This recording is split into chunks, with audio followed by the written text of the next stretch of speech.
Šurmulys su Jėzumi. Kasdienybė su Dievu.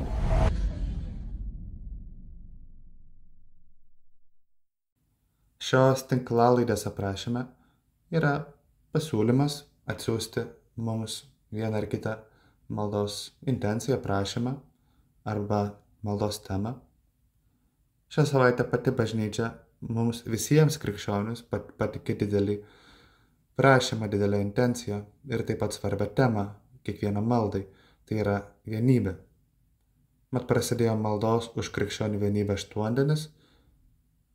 Šis aštuondienis baigsis sausio 25 dieną per Šventojo Pauliaus atsivertimo šventę. Ir taip mums patikima ši didelė intencija – melsti, prašyti viešpatį visų krikščionių vienybės. Prisimename Jėzaus maldą per paskutinę vakarienę. Tegul visi bus viena, kaip tu, Tėve, manyje ir aš tavyje. Tegul ir jie bus viena mumise, kad pasaulis įtikėtų, jog tu esi mane siuntęs. Kad visi pakrikštytieji, katalikai, stačiatikiai, protestantai būtų viena Jėzuje Kristuje. Jėzus to nori. Jėzus to meldė, prašė Tėvą per paskutinę vakarienę. Ir galime būti tikrai, kad tokia mūsų malda jam miela ir priimtina. Ši laidelė, ši meditacija taip pat yra malda.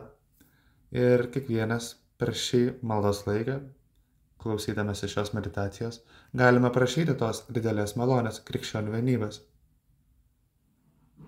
Kaip pats Jėzus mums teikia vienybę, kaip pats Jėzus mums teikia vienybės priemonės, būtent tą trumpai apmąstysime per šį maldos laiką. Šventajame rašte yra vienas pasakojimas apie pranašą Danielį ir šio pranašo susitikimą su didžiu svarbaus senovės pasaulio krašto Babilonijos karaliumi. Pabandykite įsidėmėti karaliaus vardą, nelengva įsidėmėti ir ištarti – Nebukadnezaras. Tad karaliui sapne pasirodė didžiulė galva. Ši statula buvo milžiniška, nepaprasto spindesio. Jis stovėjo prieš karalių, jos išvaizda kėlė baimę. Statulos galva buvo gryno aukso, jos krūtiniai rankos sidabro, pilvas ir šlaunys žalvario, o kojas geležies. Tuo tarpu pėdos buvo iš dalies geležies ir iš dalies molio. Didžiulė statula iš labai brangių medžiagų, stiprių medžiagų taip pat, kurios gali būti ir buvo naudojamos kare. Ir vis dėlto krito akmuo. Karaliui bežiūrint, buvo atkirstas nuo kalno akmuo. Akmuo buvo atkirstas ne žmogaus rankomis ir akmuo trenkė į statulos geležinės ir molinės pėdas, į pačią silpniausią vietą, ir jie sutrupino į šipulius. Tuomet visa tai, iš ko statula buvo padaryta, geležis, molis, žalvaris, sidabras ir auksas, viskas iš karto subyrėjo į šipulius ir tapo lyg pelai vasarą klojimuose. Vėjas jos nupūtė, nepalikdamas nė pėdsakų. Bet akmuo, trenkęs į statulą, virto dideliu kalnu ir pripildė visą žemę. Šis karalius su sunkiai ištariamu vardu sapnavo tą slovų sapną, pasakojama. Ne vienas iš jo karalystės išminčių, karaliaus nusivylimui ir įtūžiui negalėjo to sapno išaiškinti. Tiesa, tuo tarpu pranašui Danieliui pats Dievas sapne apreiškė, kokiagi karaliaus sapno prasmė. Pranašas Danielius pasirodė karaliaus akivaizdoje ir paaiškino prasmę. Karaliaus sapnas reiškia, kaip toliau klostysis pasaulio istorija. Kiekviena iš skirtingų statulos kūno dalių, ta auksinė galva, sidabrinė krūtiniai rankos, žalvariniai, pilvas ir šlaunys, geležinės ir molinės kojas reikš vis naują karalystę, kuri seks vieną kitą, kuri užkariaus vieną kitą. Geležis buvo sumaišyta su paprastu moliu. Ir akivaizdu, kad geležis nesimaišo su moliu ir tokia karalystė negali būti vieninga, negali būti stipri. Tada atsiras daugybė karalysčių, daugybė junginių, visi atrodys vienaip ar kitaip stiprus, galingi, klestintys, turtingi, bet jie neįsilaikys, bet nebus iki galo vieningi. Dėl vienybės tokos taps labai pažeidžiami. Bažnyčios tėvai savo maldoje apmąstydami šį skyrelį iš pranašo Danielio knygos apmąstė ir tą akmenį, kuris atskilo nuo olos ir kuris pasirodė esąs stipresnis ir vieningesnis už visas didžiulės ir turtingas pasaulio karalystės. Akmuo, uola, prieš kurią suklups galiūnai, kuris virs dideliu kalnu ir pripildys visą žemę. Daugelis bažnyčios tėvų atpažino, kad tas akmuo, ta uola yra Kristus, ant kurio statoma bažnyčia. Uola, ant kurios galime pastatyti kažką, kas yra tvaru, kas išsilaiko. Tai nebus, žinoma, karalystė kaip dabartinės pasaulio karalystės. Tai bus dvasinė karalystė, kurios gyventojai ir piliečiai laisvai priims viešpaties dovanas, laisvai jam tarnaus.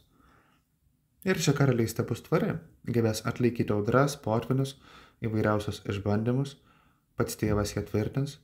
Būtent tai bus bažnyčia pasklidusi po visą pasaulį, tvari, pakelianti didžiulius istorijos išbandymus, nes pastatyta ant tos tvarios uolos, kuri yra Kristus. Tad vieningi esame stiprus, galime atlaikyti įvairiausios išbandymus. Brolis, brolio padedamas yra tvirtas lyg mūro sienų juosiamas miestas, moko šventasis raštas.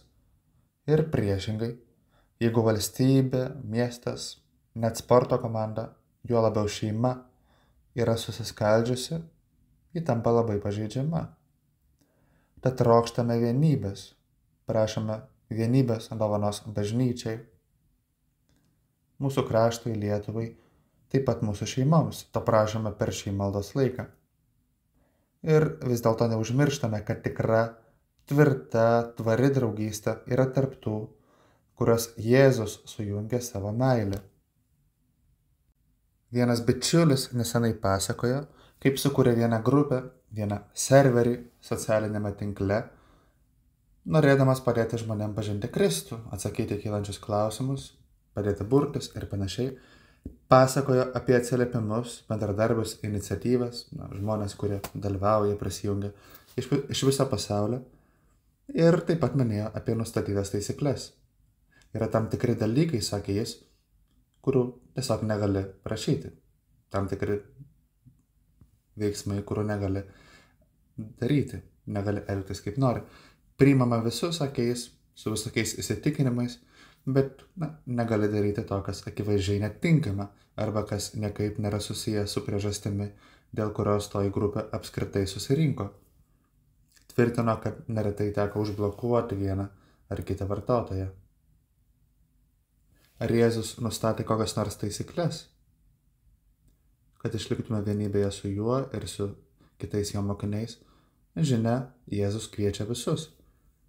Žinoma, jis atleidžia visus tuos nusižengimus, visas nuodėmes, kaip popiežius Pranciškus nepailsta tikinti nuo pat savo išrinkimo pradžios. Jėzus nepavargsta atleisti, atleidžia viską, gali atleisti viską. Tik mes pavargstame prašyti jo atleidimo, popiežius kartoja. Jėzus gali atleisti bet kokią silpnybę, bet kokį nupuolimą. Ir vis dėlto Jėzus prašė vienybės. Ir patikėjo tam tikras priemonės, sakytume, principus, kurios teikia bažnyčiai vienybę. Apie tai prisimename vieną labai konkrečią dieną, kiekvieną didįjį ketvirtadienį, kai per pamokslą primenami 3 dalykai. Meilės įsakymas, kurį paliko Jėzus. Mylėkite vienas kitą, kaip Jėzus mus mylėjo. Kunigystė, kuri išreiškia, kuri pastato bažnyčią. Bažnyčia, kuri kviečia visus. Bažnyčia, kuri visiems yra motina, nors ir kiekvienas būtume labai savitas, labai skirtingas. Ir ypač Eucharistija, kuri reiškia ypatingą vienybę su Dievu ir ypatingą vienybę tarp mūsų. Eucharistija, kuri mums dovanoja tą vienybę su Dievu ir tarp mūsų. Bet tai 3 dalykai - meilės įsakymas, bažnyčia, Eucharistija - yra principai, priemonės, kurios padeda išlikti vienybėje su Dievu ir tarp mūsų. Jėzus davė priemonės pasiekti vienybei ir galima atkreipti dėmesį, kad Jėzui pačiam neblogai pavyko vienyti, suburti savo mokinius. Nedidelė grupė, 12 žmonių, bet nebuvo lengva.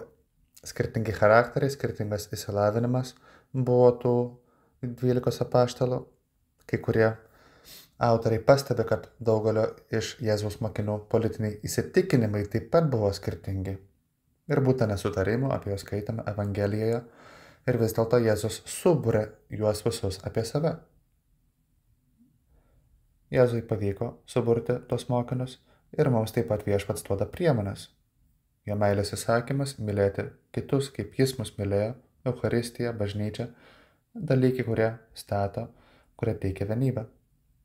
Jėzus duoda priemonės, taip pat patikė mums atsakomybę - atleisti.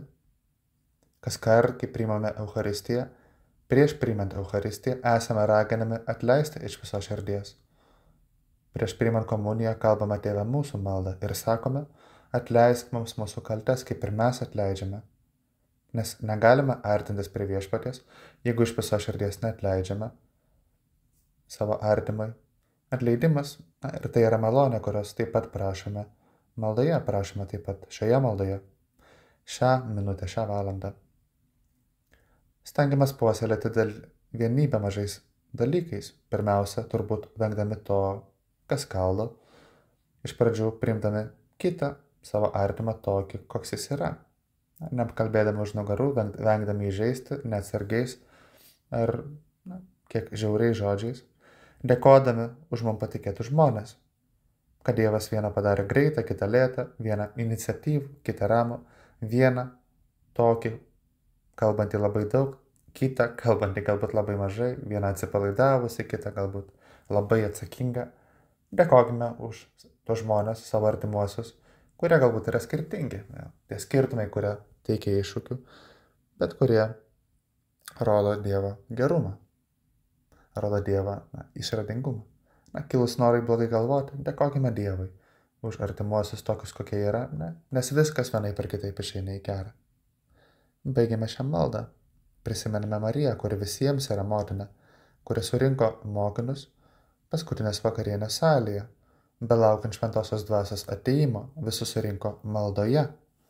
Prašykime jos pagalbos puoselėti vienybę su Jėzumi, ypač maldoje ir Eucharistijoje, ir ypač su savo artimaisiais, ypač vengdami žodžių, kurie skaldo.